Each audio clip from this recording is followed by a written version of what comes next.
안녕하세요. 금요 사건 파일 디바제시카입니다. 2021년 12월 10일 오후 2시 16분 중년 남성 B씨가 서울 송파경찰서에 다급히 신고 전화를 걸어왔습니다. 자신의 집에 무슨 일이 생긴 것 같으니 최대한 빨리 출동해달라는 요청이었죠. 그 전말을 잠깐 들어보니 회사에 있던 그는 방금까지 집에 있던 아내와 통화를 하고 있었습니다.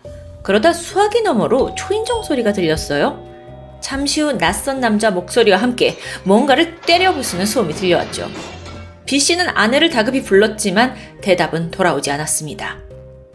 곧바로 경찰이 출동했어요. B씨의 집은 송파구 잠실동에 위치한 빌라 4층인데 현관문이 굳게 잠겨 있었고 아무리 두드려도 응답이 없습니다. 이거 이상하잖아요.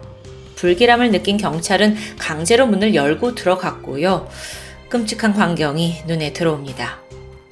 신고자 B씨의 아내와 13살 아들이 피를 흘리며 쓰러져 있는 거예요. 두 사람 모두 날카로운 흉기로 공격을 받은 것 같은데요. 이들은 곧장 인근 병원으로 옮겨졌지만 당시 49살이던 아내는 끝내 숨을 거두었고 어린 아들은 과다출혈로 중태에 빠지게 됩니다. 다행히 아이는 일주일 후에 의식을 회복하게 되죠. 그런데 사실 이 가족에게는 살아남은 또 다른 생존자가 있습니다. 바로 22살의 딸 A씨. 당시 그녀는 외출을 한 중이라서 비극을 피할 수 있었지만 그녀는 무엇보다도 이 사건의 가장 고통받는 피해자이기도 한데요. 한편 아버지 B씨는 범인을 즉각 지목했습니다. 바로 딸 A씨의 전 남자친구 이석준이었어요. 신고로부터 30분 정도가 지난 오후 2시 51분, 범인 이석준은 현행범으로 체포됩니다. 1996년생인 이석준은 당시 25살인데요. 알고 보니 그는 범행 현장 바로 옆 건물에 비어있는 가정집에 들어갔고 거기 장롱 안에 숨어 있다가 경찰에 발각됐습니다. 그는 모든 걸 포기했는지 순순히 자신의 범행을 인정하게 되는데 전 여자친구의 가족을 무참히 살해한 이석준, 그리고 이석준이 범인이라는 걸 바로 눈치챈 B씨, 이들 사이에선 도대체 무슨 일이 있었던 걸까요? 알고 보면 이 살인이 벌어지기까지 의도했든 의도하지 않았든 범인을 도운 조력자들까지 있습니다. 사건 전말을 좀 알아보겠습니다. 나흘 전인 12월 6일 아버지 B씨가 강남경찰서에 또 다른 신고를 한 기록이 있었습니다. 그는 이때 이런 말을 했죠. 딸이 연락이 되지 않아요. 감금된 것 같아요. 경찰은 즉시 딸 A씨의 위치를 추적했고 그녀가 대구에 있다는 걸 확인합니다. 그날 저녁 딸 A씨는 대구 수성구 모처에서 이석준과 함께 발견됐어요. 경찰이 딱 A씨를 발견하자마자 이 가해자로 추정되는 이석준과 분리 조치를 했고요. 두 사람을 상대로 별도의 조사를 진행했죠. 먼저 A씨를 통해서 자초지종을 좀 들어보니 두 사람은 4개월 전인 2021년 8월 온라인 게임을 통해서 알게 되었고 이후 연인관계로 발전했다고 합니다. 그러다 같은 해 10월 중순부터 함께 살기 시작했고요. 그러다 A씨가 이석준과의 관계가 뜻하지 않게 흘러가자 서울 집으로 돌아가고 싶다라고 말했어요. 여기에 이석준이 격분한 겁니다. 그리고선 여자친구의 핸드폰을 빼앗고는 감금을 시작해요. 경찰이 두 사람을 찾아내기 전까지 약 25시간 동안 차에 태워서 계속 돌아다녔다고 하는데요. 심지어 여기엔 원하지 않던 성관계까지 이루어졌습니다. 심지어 이 씨는 그 장면을 핸드폰으로 촬영해뒀죠. 협박용이었을까요? 자, 근데 이것에 대해서 이석준의 진술은 완전히 반대였어요. 커플 간에 다툼을 하긴 했지만 성폭행, 불법 촬영은 말도 안 된다면서 극구 부인합니다.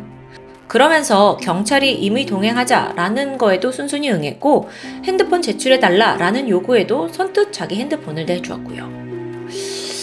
사실 이건 범죄자답지 않은 굉장히 떳떳한 태도였어요. 경찰은 오히려 여기에 속았던 거고요. 지금 이 상황이 당장 이석준을 긴급 체포할 상황은 아니라고 판단했고 그를 귀가 조치시키는데요. 물론 여기에 대해서 경찰의 대응을 비난하는 목소리도 있습니다. 하지만 전문가들에 따르면 그 당시엔 경찰 또한 어쩔 수 없었다는 의견이에요. 왜냐면 당시 A씨와 이석준이 동거 중이었는데 이럴 경우 성폭행 시비가 나오면 강제로 체포할 법적 근거가 없기 때문입니다. 사실관계를 정확히 따져야 하니까 한쪽 입장만을 듣긴 어려웠을 거라는 거죠. 경찰은 공정해야 하니까요. 어쨌든 그날 이석준은 귀가 조치됐는데 대신 경찰이 이석준의 휴대폰을 디지털 포렌식을 하기로 결정했어요. 그리고 그 사이 A씨는 서울에 있는 부친에게 인계가 됐죠. 다음 날입니다. A씨가 서울로 돌아와서 아버지 B씨와 함께 경찰서를 찾아갔어요. 그리고 이석준의 감금과 성폭행에 대한 신고를 접수합니다. 하지만 그녀는 여전히 불안한 마음이 가시질 않았어요. 그래서 신변 보호를 요청했고 경찰 또한 그녀를 신변 보호 대상자로 등록한 후에 긴급 신고 기능이 있는 스마트워치를 지급했습니다. 아주 기본적인 절차였죠. 이틀 뒤인 12월 8일, 이석준의 행보가 심상치 않습니다. 그는 직접 A씨를 만나겠다며 서울로 올라왔어요. 그리고 원래 자기가 알고 있던 A씨 주소로 찾아가게 되는데 거기에 엉뚱한 사람이 살고 있는 겁니다. 다른 주소였던 거죠. 이때 이석준은 막 인터넷을 뒤지더니 흥신소와 연락을 취하게 돼요. 그리고 놀랍게도 이 흥신소 관계자는 50만 원을 받고 단 하루 만에 A씨의 현 주소지를 찾아냅니다. 이석준은 주소를 받자마자 미리 준비한 식칼을 챙긴 후에 렌터카를 이용해서 잠실에 있던 A씨 자택으로 향했습니다. 그 사이에 여분의 흉기도 추가로 구입했죠. 그가 준비해둔 흉기요? 전기 충격기, 접이식 톱, 마대자루, 그리고 밀가루까지. 이 밀가루 흔적 지우려고 산 거겠죠? 범죄를 철저히 계획한 정황입니다. 이후 그는 A씨가 사는 그 빌라 주변을 맴돌았어요. 그러다가 다른 주민들이 왔다 갔다 오가는 모습을 유심히 들여다봤고 거기서 공동 현관문 비밀번호를 알아냈죠. 적당한 타이밍을 기다립니다. 그리고 사건 당일 대낮 오후 2시쯤이었는데 오가는 이 없이 빌라 주변은 한산했습니다. 이석준이 자연스럽게 현관 비밀번호를 입력하고 A씨 집으로 향했죠. 띵동, 택배기사예요. 당시 집에 있던 A씨의 어머니는 남편과 통화를 하고 있었잖아요. 그런데 무심코 택배기사인 줄 알고 문을 열어준 거예요. 그러자 이석준이 다짜고짜 밀고 들어오더니 A씨의 어머니와 집에 있던 13살 남동생을 칼로 공격합니다. 두 사람은 무방비 상태로 말 그대로 당할 수밖에 없던 거예요. 그나마 아직 이 남편과의 전화가 끊어지지 않아서 남편분이 빠르게 경찰에 신고할 수 있었던 거고요. 그렇게 전 여친의 어머니를 살해한 이석준. 황당하게도 그는 체포된 후에 우발적 살인이었다라고 주장합니다. 근데 그 이유가 더 황당해요. 자기가 원래 죽이려고 한 사람은 A씨인데 그녀가 현장에 없었잖아요. 근데 가족에 대한 보복 목적은 없었으니까 이 살인이 우발적이라는 거예요. 이게 말이 돼요? 그러니까 A씨가 죽었으면 계획이지만 가족이 죽었으니까 우발이다? 병신새끼 아니에요.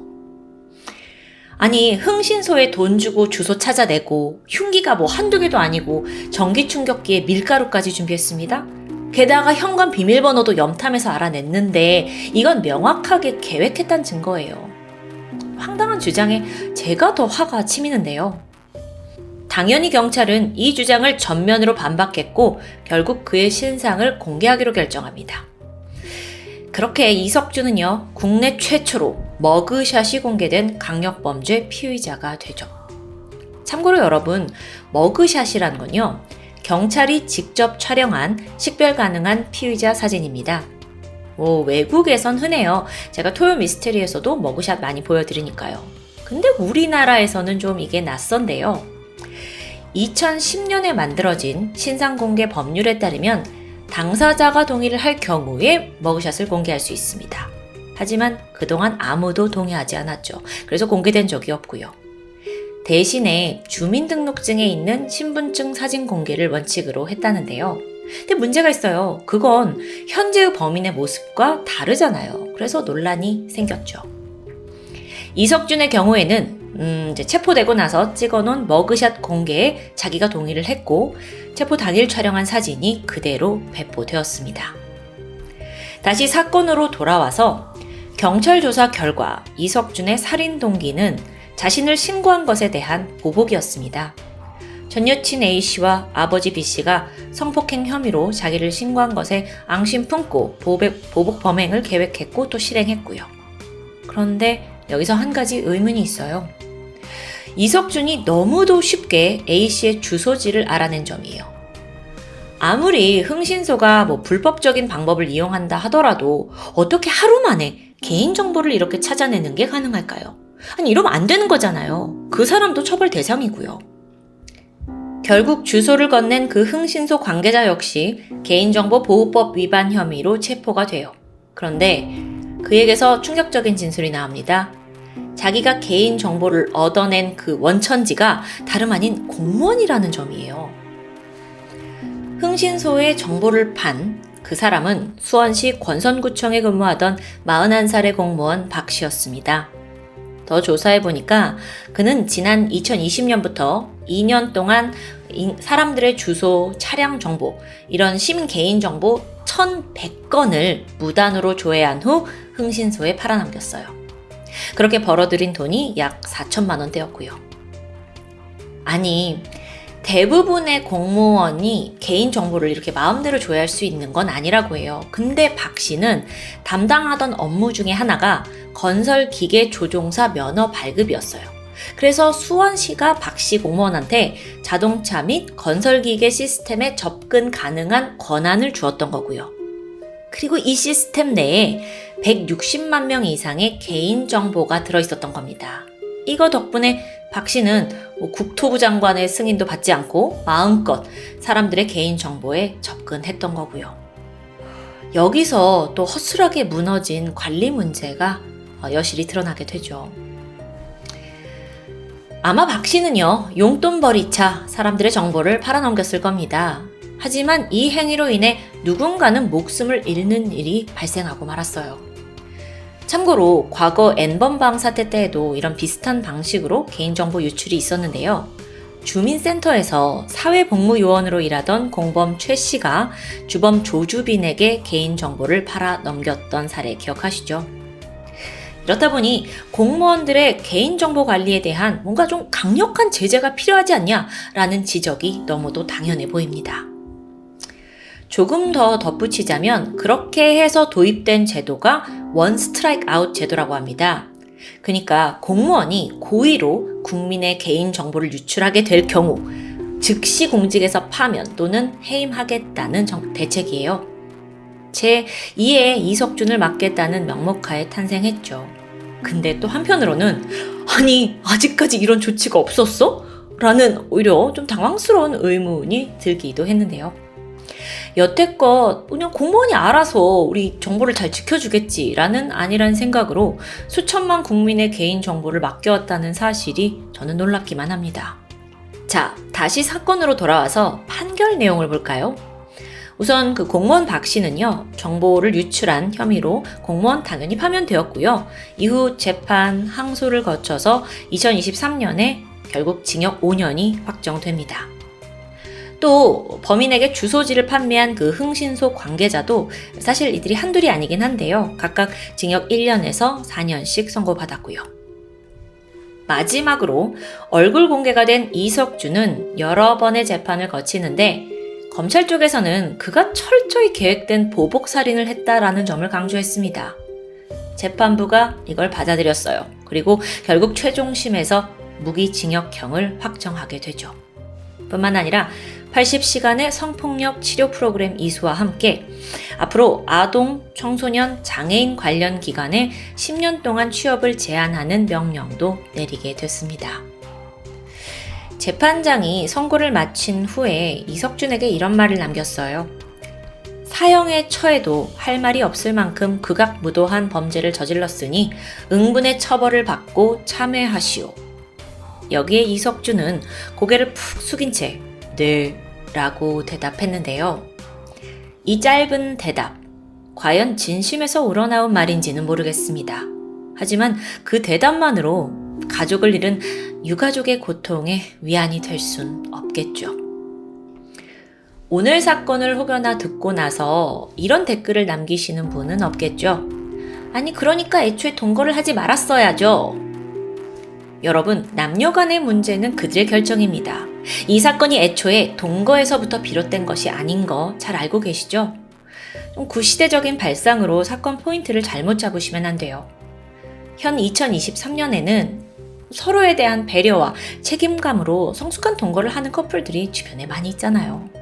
문제는 그들이 다 상대에 집착하면서 소유하려 하고 또 극단적인 분노에 사로잡혀서 성관계를 강요하지 않는다는 점이에요. 이 당연한 걸 제가 계속 설명할 필요는 없겠죠. 이 사건의 정말 중요한 포인트는 허술한 개인정보 유출이라고 생각합니다.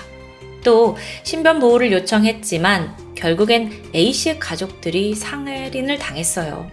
이 상황이요, 앞으로도 또 발생할 수 있는데 우리 사회는 과연 시민들을 얼마나 지켜줄 수 있는 걸까요?